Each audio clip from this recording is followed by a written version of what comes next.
China is the fifth country to develop nuclear weapons. China is the first country in Asia to build an atomic bomb after the United States, the Soviet Union, Britain and France. In today's video we will learn how China became a nuclear-armed state. The Chinese nuclear weapons program was initiated on the 15th of January 1955. The decision made by the Chinese leadership was prompted by confrontations with the United States in the 1950s, including the Korean War, the 1955 Taiwan Straits Crisis, nuclear blackmail, and eventually the Vietnam War as well.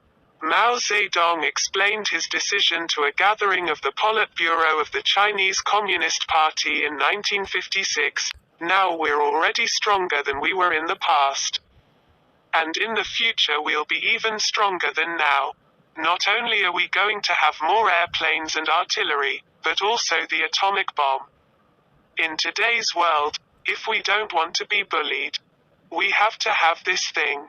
Mao was confident that nuclear weapon capabilities would allow China to assert its national will toward policy goals and deter threats to national security. Soviet Union helped with some initial research, design, and production preparations.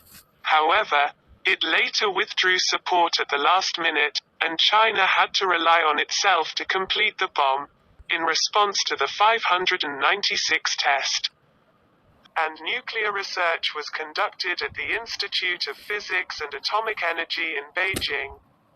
A gaseous diffusion uranium enrichment plant was constructed in Lanzhou.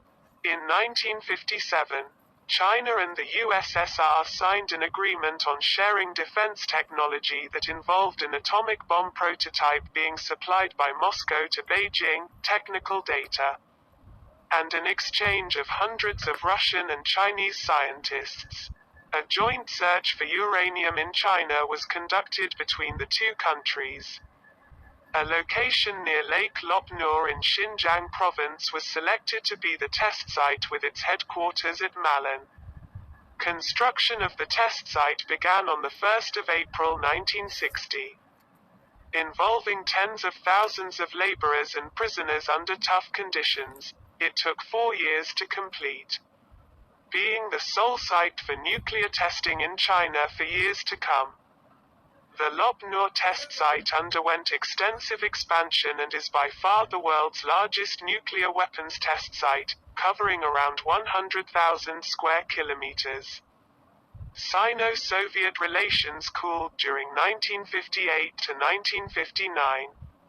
China was upset by the lack of Soviet assistance in quelling the Tibetan uprisings in 1959 and against the escape of the Dalai Lama to India. The Soviet Union later refused support for China in the Sino-Indian War of 1962. Khrushchev was unnerved at Mao's relatively nonchalant view on nuclear war. The Soviet Union was also engaged in test ban negotiations with the United States in 1959 in order to relax Soviet-American tensions, directly inhibiting the delivery of a prototype to China. Broader disagreements between Soviet and Chinese communist ideologies escalated mutual criticism. The Soviets responded by withdrawing the delivery of a prototype bomb, and over 1,400 Russian advisors and technicians involved in 200 scientific projects in China meant to foster cooperation between the two countries. Project 596 was named after the month of June 1959, in which it was initiated as an independent nuclear project. Immediately after, Nikita Khrushchev decided to stop helping the Chinese with their nuclear program on the 20th of June 1959, and Mao shifted toward an overall policy of self-reliance. By the 14th of January 1964, enough fissionable U-235 had been successfully enriched from the Lanzhou plant. On the 16th of October 1964, a uranium-235 fission implosion device, weighing 1,550 kilograms, was detonated on a 102-meter tower. Thus China built its own nuclear weapons. If you enjoy our video, don't forget to subscribe, comment and share.